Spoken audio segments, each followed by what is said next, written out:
नमस्कार। आइए आपकी कुंडली देखते हैं। 22 मई 1995 रात के 11 बजकर 59 मिनट और 30 सेकंड का आपका जन्म है। और आपके टाइम के एक्यूरेसी को लेते हुए ही मैंने हॉरोस्कोप में वही टाइम जो आपने बताया वो डाला। मकर लगन का आपका हॉरोस्कोप है और मकर लगन के स्वामी हैं शनि। आपकी राशि कुंभ राशि, आपकी राशि के भी जो लॉर्ड हैं वो शनि देव है, यानी आपकी राशि और लगन दोनों का मालिक शनि है। और यहाँ देखिए आप कुंडली में शनि जो एक स्लो मूविंग प्लेनेट कहलाता है। स्लो मूविंग का मतलब होता है ग्रह वर्क बहुत बेहतर करता है, लेकिन शनि के अंदर आदत होती है व्यक्ति से एक तो ज़रूरत से ज़्यादा मेहनत कराता है, साथ ही साथ धन भी अच्छा देता है, लेकिन जो इफ़ेक्ट होते हैं वो स्लो होते हैं, धीरे धीरे करता है। इस प्लेनेट का नाम है शनै शनै। शनि इसको इसलिए कहा गया कि ये धीरे धीरे विचरण करने वाला प्लेनेट होता है। शनि चंद्रमा के साथ बैठे हुए हैं। चंद्रमा एक फास्ट मूविंग प्लेनेट है, ये हर 2.25 दिन में बदल जाता है। शनि 2.5 साल में बदलता है। तो चंद्रमा है मानसिक स्थिति और शनि है भौतिक स्थिति यानी स्थिरता। जब दो प्लेनेट एक साथ ऐसे बैठे हैं तो शनि चंद्र का योग व्यक्ति को लाइफ में लॉट्स ऑफ कन्फ्यूजन देने में सक्षम है। इसको कहते हैं माइंड की अस्थिरता का कॉम्बिनेशन। शनि दूसरे घर में बैठा है, ये कुटुंब के लिए बहुत अच्छी स्थिति है। घर परिवार से सपोर्ट की स्थिति अच्छी है, पैसे की स्थिति अच्छी है, पैतृक संपत्ति की स्थिति अच्छी है। लेकिन साथ में एक तो चंद्रमा है जो शनि के साथ अवसाद में है और मंगल अष्टम भाव में बैठकर चंद्रमा को दृष्टि देते हैं सीधा। तो आपका चंद्रमा बहुत पीड़ित स्थिति में मैं कह सकता हूँ। ये आपको लाइफ में प्रॉब्लम देगा, जैसे आपका मूड स्विंग होना, माइंड चेंज होना, माइंड एक जगह सेटल ना रहना, लंबे समय तक एक ही समय चीज़ पर टारगेट ना रख पाना, कन्फ्यूज़न क्रिएट करना। तो आपने एक मुझको ये बात भी लिखी है, उसका जवाब मैंने आपको यहाँ से दिया है। इसकी मैं आपको बाद में रेमेडी ज़रूर दूंगा, क्योंकि आपका बिना रेमेडी से कि आपका काम चलेगा नहीं। क्योंकि हॉरोस्कोप दिखने में बहुत अच्छी लग रही है। आप देखिए अष्टम भाव में मंगल है, भले ही मंगल दोष है, लेकिन चतुर्थेश होके अष्टम भाव में और एकादशेश होके अष्टम में बैठा मंगल अचानक से धन प्राप्ति देने में सक्षम है, भूमि जमीन जायदाद का फायदा देने में सक्षम है। शुक्र योग कारक है, यानी केंद्र त्रिकोण दोनों का स्वामी है, दशम का मालिक होकर दशम को देखता है। राहु केतु एक्सेस में है, थोड़ी बहुत ट्रबल्स देगा, लेकिन शुक्र की स्थिति बहुत सुंदर है इस कुंडली के अंदर। सूर्य और बुध, सूर्य अष्टमेश है। अष्टमेश पंचम भाव में जब जाता है तो बुद्धि स्थान कहलाता है। ये बुद्धि स्थान पर बैठा हुआ अष्टमेश व्यक्ति को भ्रमित करता है। कभी कभी व्यक्ति जीवन में ये डिसाइड नहीं कर पाता है कि मेरे लिए लाइफ में एजुकेशन कौन सी बेटर है, कौन सी एजुकेशन करूं, कौन सी तैयारी करूं, क्या करूं। वो व्यक्ति के लिए थोड़ा प्रॉब्लमेटिक स्थिति हो जाती है। वृषभ राशि में ही बुध बैठा हुआ है।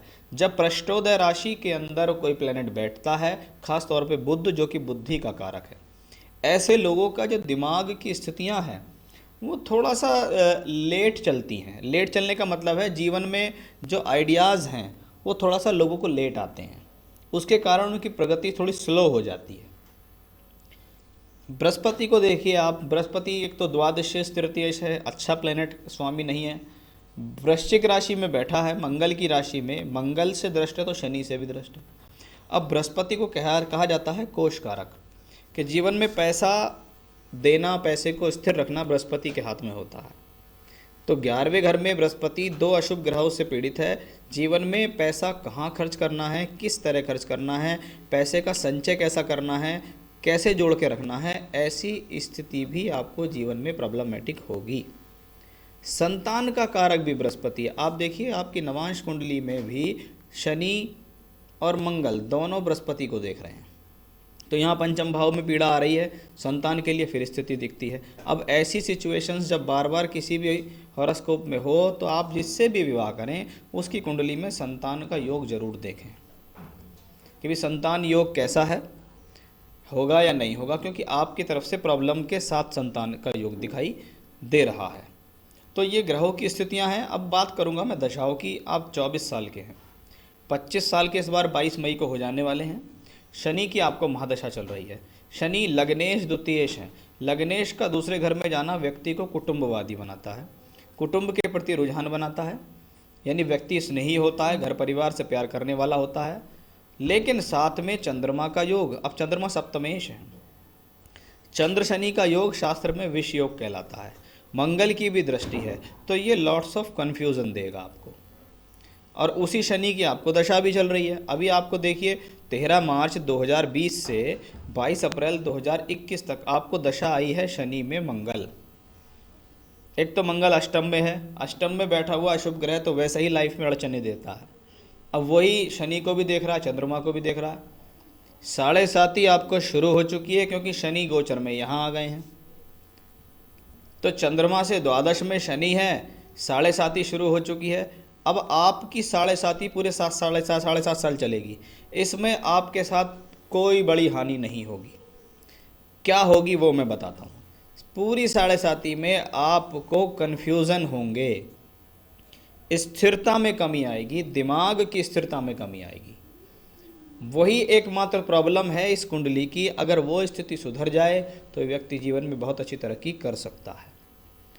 आप वर्तमान में एसएससी की प्रिपरेशन कर रहे हैं, दिमाग आपका सेटल नहीं हो पा रहा है, आप सोचते हैं कि गवर्नमेंट जॉब लगेगी या नहीं।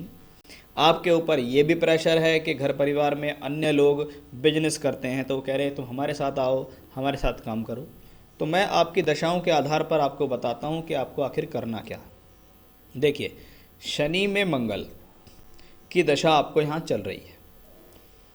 उम्र है आपकी अभी 24 साल।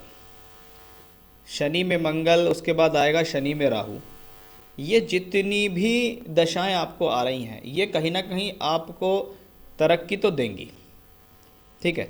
तो पहले मैं देख लेता हूँ कि आप सरकारी नौकरी आपको मिलेगी नहीं मिलेगी, क्या रहेगा। देखो, अगर इस कुंडली में कन्फ्यूज़न दूर हो जाए, भ्रमित होना दूर हो जाए, माइंड स्टेबल हो जाए, स्थिर होकर काम करें, तो आप में इतनी क्षमता अवश्य है कि आप अपने जीवन में अच्छा खासा तरक्की कर सकते हैं। जहाँ तक बात सरकारी नौकरी की है, मैं आपको ज़रूर सलाह यहाँ दूंगा कि भाई साहब 2023 तक किसी की कुछ भी मत सुनो।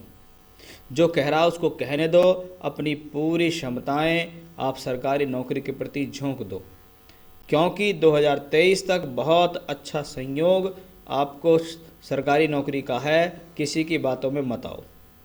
उसके बाद अगर जीवन में आप ना तरक्की कर पाए, नहीं मिल पाई एक बाई चांस आपको सरकारी नौकरी, तब आप बिजनेस लाइन में जाना। तो पहला टारगेट 2023 तक अच्छी प्रिपरेशन करनी है, दिमाग को स्थिर रख के करनी है। उसके मैं उपाय आपको बताऊंगा जिससे आपका दिमाग स्थिर रहेगा। प्रिपरेशन करें, अच्छी कोचिंग लें, कोचिंग सेंटर्स में जाएं, अच्छी तैयारी करें, आप सरकारी नौकरी प्राप्त कर सकते हैं। अगर आप जीवन में कोई व्यवसाय करेंगे तो आपके जो व्यवसाय होंगे वो क्लोथ्स, गारमेंट्स, इन्हीं से रिलेटेड होंगे। यानी कपड़ा आपकी लाइफ में एक अहम भूमिका रखता है। कपड़े से संबंधित कोई भी काम कर सकते हैं। तो जैसे टॉयज़ हैं, टॉयज़ का काम कर सकते हैं, छोटे बच्चों के खिलौने हैं, छोटे बच्चों के गारमेंट्स हैं, लेडीज़ से रिलेटेड गारमेंट्स हैं, साड़ी है, सूट है, क्लोथ्स हैं, पर्दे हैं। तो ऐसी आकर्षक और सुंदर चीज़ें, कॉस्मेटिक्स हैं, आर्टिफिशियल ज्वेलरीज़ हैं, ये आपके जीवन में आपको सफलता देंगी अगर आपको जीवन में व्यवसाय करना है तो। क्योंकि अभी भी और आगे वाले भविष्य में भी आपको भी शनि की महादशा है, फिर आपको बुध की महादशा आएगी। तो करियर वाइज कोई आपको गंदी और ख़राब दशा नहीं चल रही। लेकिन पहला टारगेट आपको जीवन में, अगर सरकारी नौकरी की तैयारी इतने समय से कर रहे हैं तो आपको अभी और लगकर करनी चाहिए। आपके पास समय है, नहीं है तो उसके बाद स्विच ओवर कर देना, क्योंकि आप फिर नौकरी नहीं कर पाएंगे। आपको मैंने व्यवसाय भी बता दिए हैं। तो टारगेट पहला अभी सरकारी नौकरी पे ही लगाए रखो। बिजनेस के लिए मैंने आपको बता दिया है, वो कौन सा व्यवसाय आपको फलित है वो मैंने आपको बता दिया। माइंड चेंजिंग कन्फ्यूजन की स्थिति बता दी। शनि की महादशा है अभी आपको, और शनि में सूर्य, चंद्र, मंगल चल रही है अभी आपको। मंगल योग कारक हैं और आगे राहु है। लगातार सारी दशाएं कह रही हैं कि आपको विवाह की दशा चल रही है। तो हो सकता है घर वाले आपके आगामी समय में आपको विवाह के लिए भी प्रेशर डालें। लेकिन शनि की दशा सितंबर 26 तक है, तो विवाह कोई ज़्यादा बड़ा प्रश्न इस कुंडली के लिए नहीं है। विवाह तो दशाएं आती रहती हैं, जाती रहती हैं। लेकिन 2026 तक बहुत सुंदर योग आपके पास है।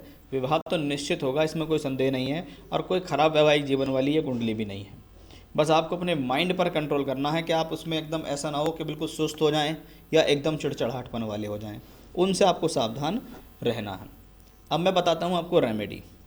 देखिए, रोज़ सुबह उठिए, सबसे पहले भगवान शिव का स्तोत्र पाठ कीजिए। पहले गणेश जी को प्रणाम कीजिए, और गणेश जी की आरती कर सकते हैं, या गणेश जी की कोई चालीसा है या गणेश जी का मंत्र है, ओम गंग गणपते नमः, उस मंत्र का जाप कर सकते हैं शुरुआत में 11 बार। फिर रुद्राष्टकम का पाठ करें, ये गूगल से आपको मिल जाएगा, रुद्राष्टकम का पाठ करें। उसके बाद 3 बार हनुमान चालीसा का पाठ करें।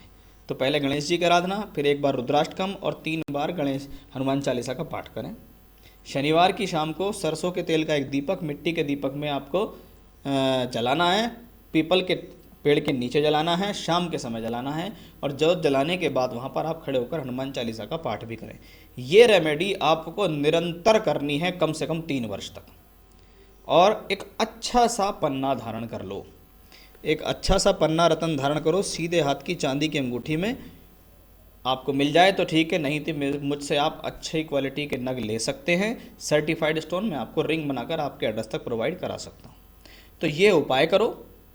जो डिसीजंस लेने हैं वो मैंने आपको बता दिए, किस किस तरीके से आपको क्या करना है, कब तक एजुकेशन करनी है, कब तक तैयारी करनी है, बाद की बिजनेस की स्थिति क्या है, मैरिड लाइफ, ये सब कुछ मैंने देख लिया है। कोई प्रॉब्लम नहीं है, आप अपने आप को स्थिर रखो, आप जीवन में अच्छी खासी तरक्की कर सकते हैं। जो उपाय मैंने बताए उनकी रेगुलरिटी रहेगी तो ही आपको सक्सेस मिलेगी। नमस्कार।